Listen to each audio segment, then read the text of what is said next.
जी नमस्कार, अस्सलाम वालेकुम। सबसे पहले तो आप लोगों का सबका बहुत बहुत शुक्रिया कि आप लोगों ने मोहब्बत के दंगे परिवार जो बन रहा है और जो मुहिम है उसको समझने की कोशिश करी और ये समझने की कोशिश करी कि आज की तारीख में अपने देश में इसकी कितनी ज़रूरत है। तो उसके लिए आप लोगों को बहुत बहुत शुक्रिया। और मैं ये जो वीडियो रिकॉर्ड कर रहा हूँ, ये वीडियो एक अतिथि के लिए रिकॉर्ड कर रहा हूँ। उसका नाम है तारिक फतेह, जो कि एक पाकिस्तानी है। हिंदुस्तान में हर तरह के लोग आते हैं, मगर हर तरह के लोग आते हैं, अपना काम करके चले जाते हैं। ये जो है तारिक फतेह, ये इस तरह का जानवर है कि अपने देश में आके बैठ गया है। देखिए, तारिक फतेह साहब जो है ना, मैं आपको उनके बारे में थोड़ा 2-3 पॉइंट बता देता हूँ। इसको पाकिस्तान से भी निकाल दिया गया था, कनाडा में भी इनकी हालत बुरी करी गई। जब इनका तंदूर कहीं लगा नहीं, इन्होंने हिंदुस्तान में आके अपना तंदूर लगाया और बदकिस्मती से जो अपनी मीडिया है वो उस तंदूर में कोयला डाला जिसमें अपनी रोटियां सेक रहे हैं। मैं प्राइम मिनिस्टर मोदी साहब से एक बात बोलना चाहता हूँ, being an Indian American, Indian first and American later, कि प्राइम मिनिस्टर साहब एक बात बताइए, जिस तरह की ये बातें कर रहा है आदमी, उस हिसाब से तो ये बड़गड़ाने की काम ही कर रहा है एक कौम को। और ये इस्लाम के बारे में कुछ नहीं जानता है। ये आपको ही पता है मोदी साहब, और ये मुझे ही पता है। देखिए, हम आपकी कई मुहिम में जमीन पे काम कर चुके हैं। हम सिर्फ बोले नहीं है, हमने काम भी किया है। मैं आपसे सिर्फ एक छोटी सी रिक्वेस्ट कर रहा हूँ प्राइम मिनिस्टर साहब कि इस आदमी को आप देश से बाहर निकाल दीजिए, क्योंकि आपकी जितनी मेहनत है वो सारी खराब हो जाएगी। इसका रीजन मैं आपको सिंपल समझा देता हूँ। सोचिए, मैं एक छोटा सा व्यापारी अगर अपना कारखाना हिंदुस्तान में लगाना चाहूँ और मुझे ये डर रहे हरदम कि मेरा कारखाना आने वाले दंगों में आग लगा दी जाएगी या उसको जला दिया जाएगा या उसको तोड़ दिया जाएगा, तो मैं अपना कारखाना कभी नहीं लगाऊंगा। वो ये काम कर रहा है तारिक फतेह। तारिक फतेह को मीडिया का पूरा सपोर्ट है, और ये बदकिस्मती है हमारे देश की, जो मीडिया है वो अच्छे कामों को कभी सपोर्ट नहीं करेगी, वो बुरे लोगों को और बुरे कामों को बहुत ज्यादा दिखाएगी। अब मैं आपको दूसरी चीज ये बताता हूँ कि ये इसकी ऑडियंस क्या है, इसके कौन श्रोता हैं तारिक फतेह के। इसके श्रोता वो हैं जो एक गांव में बैठ के एक मासूम हिंदुस्तानी, पहले हिंदुस्तानी बाद में हिंदू या मुसलमान, वो इनकी बातों में आ जाता है। अब वो जो मासूम हिंदुस्तानी है उसने कभी बंबई तक नहीं देखा है, उसको लगता है ये जो आदमी बोल रहा है ये आदमी सही बोल रहा है। मुझे एक बात बताइए, ऐसे ही अंग्रेज आए थे जिन लोगों ने बड़गड़ाने की कोशिश करी थी, और कुछ लोग उनके बड़गड़ाने में आ गए थे और धीरे धीरे अपने देश की चाबियां उनके हाथ में दे दी थी, जो कि फिर कई सालों वो अपने देश में राज किए थे।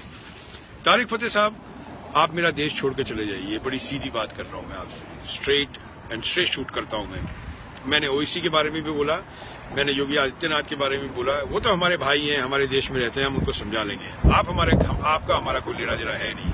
We have no business with you, and we don't care about you, whoever you are and wherever you're coming from. I don't even care about it. So my simple request to you, Mr. Tarik Fateh, get out of my country.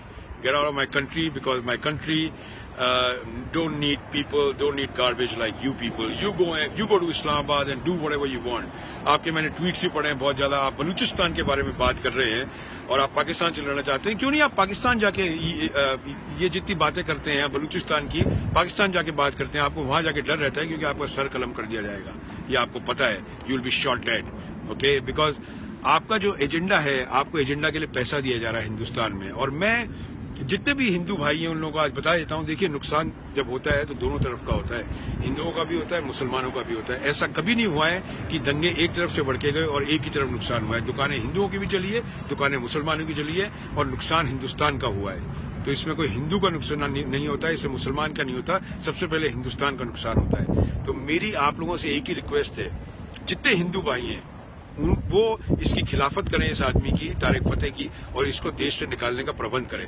दूसरा, जितने भी मुस्लिम भाई हैं, आप लोग openly अपने videos डालने चाहिए इस आदमी के अगेंस्ट कि ये आदमी इस्लाम का कोई नुमाइंदा नहीं है, ये इस्लाम के बारे में कोई कुछ नहीं जानता है। आपको भी पता है और ये हमारे को भी पता है, हम हिंदुओं को भी पता है कि ये इस्लाम के बारे में कुछ नहीं जानता। तो मेरी एक सिंपल रिक्वेस्ट है कि हर चीज, अपन को ये नहीं करना चाहिए कि हर एक चीज हिंदुस्तान की राजनीति संभालेगी। हिंदुस्तान की राजनीति हर चीज नहीं संभाल सकती। जैसे हिंदुस्तान का बॉर्डर सिर्फ आर्मी नहीं संभाल सकती। अगर कोई आदमी अंदर आ जाता है तो देश की जो जनता है उसको आर्मी का साथ देना पड़ता है। उसी तरह हिंदुस्तान की राजनीति को अगर आपको मजबूत करना है तो आपको सही आदमी को हिंदुस्तान की राजनीति में आपको हेल्प करनी पड़ेगी, और आपको इसके अंदर प्राइम मिनिस्टर साहब की हेल्प करनी पड़ेगी समझाने के लिए कि सर, ये आदमी गलत है हिंदुस्तान के समाज के लिए, और हिंदुस्तान के लिए आदमी बिल्कुल गलत है। Tarek Fatah, you need to get out of my country right now. I don't care who ever you are. आप मेरे अगेंस्ट वीडियो डालें, मेरे अगेंस्ट कुछ भी बोले, it doesn't matter to me. You know what matters to me is my country. मेरी reputation मेरी country के आगे नहीं आती है। मेरी कंट्री की रेपुटेशन पहले आती है, उसके बाद मेरी आती है। So you make sure you get out of my country as soon as possible. नहीं तो जिस तरह मैंने ओवैसी के खिलाफ बोलता रहा हूं, जिस तरह मैंने योगी आदित्यनाथ, साध्वी पाटिल, देवा ठाकुर के खिलाफ मैंने बोला है, मैं आपके खिलाफ भी बोलता रहूंगा, चाहे मेरे वीडियो आगे सुने जाएं या नहीं सुने जाए, मगर मैं बोलता रहूंगा और ये साबित कर दूंगा कि आप हमारी कंट्री के लिए एक नासूर है, इससे ज्यादा कुछ नहीं है। So please get out of my country. Thank you so much.